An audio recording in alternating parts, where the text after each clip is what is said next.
Les amis, bonjour frères et sœurs en Christ, bienvenue à vous. En ce mardi 22 décembre, j'étais en train de réfléchir si c'était bien le bon jour. Oui, le 22 décembre, nous sommes à quelques encablures de fêter Noël. Il ne reste plus que 48, 72 heures à attendre avant, non pas d'ouvrir la dernière petite fenêtre sur notre calendrier de l'Avent, mais surtout d'ouvrir la porte de nos cœurs pour accueillir Jésus dans nos maisons, dans nos vies, et pas seulement accueillir le Père Noël avec sa robe rouge et puis sa longue barbe blanche. Nous accueillons Jésus. Et c'est une joie pour moi de vous retrouver ce matin, ce mardi matin, pour nous continuer à nous préparer à fêter la naissance du Seigneur, la naissance du Sauveur du monde, et surtout la naissance du Sauveur de ma vie. On a vu hier que le Seigneur aime nous surprendre, et je crois que c'est vrai, on aime les surprises. Moi, j'aime les surprises, mais j'aime aussi quand le Seigneur me surprend et que le Seigneur nous surprenne, comme il l'a fait dans la nuit de Noël, quand Jésus vient au monde. Ça a été une surprise pour tous ceux qui l'ont rencontré, eux qui s'attendaient à trouver un roi dans un palais ou un seigneur absolument glorieux et qui ont trouvé un petit enfant qu'on avait couché dans une crèche. Et puis Paul nous a dit hier que en toute chose le Seigneur veut être le premier parce qu'il est le commencement, il est le premier-né d'entre les morts, justement parce qu'il nous ouvre le chemin de la vie, parce qu'il veut être en toute chose le premier. Donc c'est un défi qui nous est lancé aussi dans ce temps de Noël. C'est est-ce que nous voulons que le Seigneur soit le premier en toutes choses? Je me dis souvent qu'on est prêt à donner un peu de notre vie pour que le Seigneur y règne, mais est-ce que nous sommes prêts à ce qu'il est tout? À ce qu'il est tout, à ce qu'il prenne de plus en plus de place en nous. Comme Paul l'écrit, le Seigneur, il veut répandre son amour par son esprit.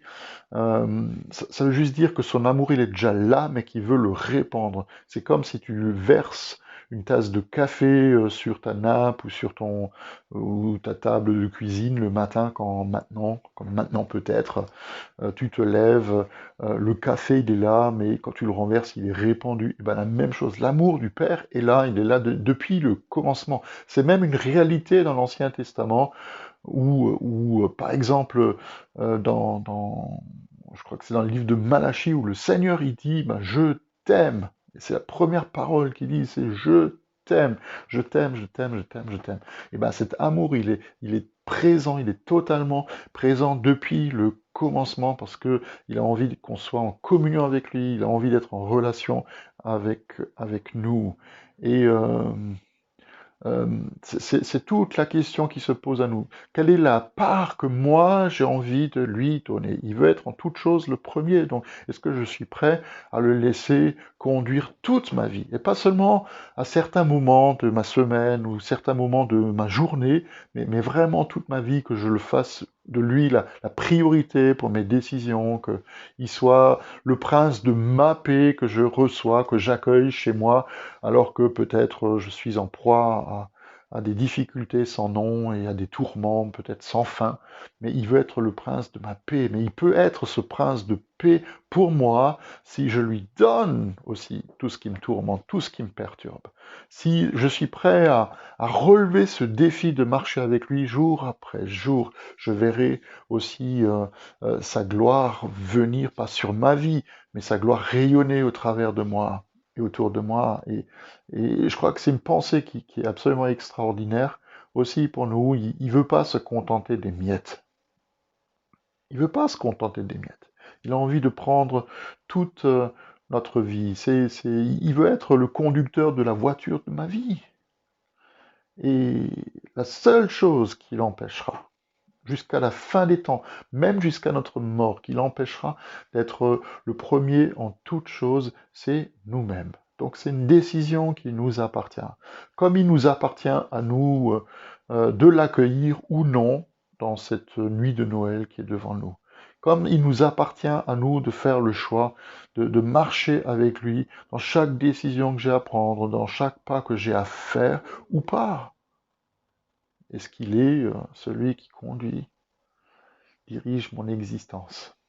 Donc c'est une question aussi que j'avais envie de vous laisser, en nous rappelant aussi que, comme Paul l'écrit dans Colossiens 1, verset 17, que le Seigneur existe avant toute chose. Avant qu'on soit né, il était déjà là, et quand on sera plus là sur la terre, il sera encore là. Et il rajoute, tout subsiste en lui. C'est le Christ qui maintient tout. Moi, je ne veux pas vivre comme lui il y a 2000 ans, avec une longue robe, et puis avoir des sandales aux pieds et parler araméen ou manger du houmous. Moi, je veux que Christ vive en moi et que moi, je vive au travers de lui. Je veux me joindre à celui qui tient tout entre ses mains, que ce soit au supermarché, au restaurant, même s'ils sont fermés, dans la rue, au travail. Je sais que ça peut être difficile pour nous, mais tout subsiste par lui, que ce soit nos propres vies, que ce soit nos familles, que ce soit nos joies, nos peines. Il connaît tout et il porte tout, parce que tout concourt au bien de ceux qui aiment notre Dieu. Je vous souhaite une bonne journée, soyez bénis, réjouissez-vous parce que le Seigneur est proche et que c'est bientôt Noël. Alors, je vous donne rendez-vous demain matin, le 23 décembre, pour une nouvelle méditation et que la grâce du Seigneur et l'amour du Père et la communion du Saint-Esprit soient avec chacun d'entre nous. Bonne journée à vous, à demain.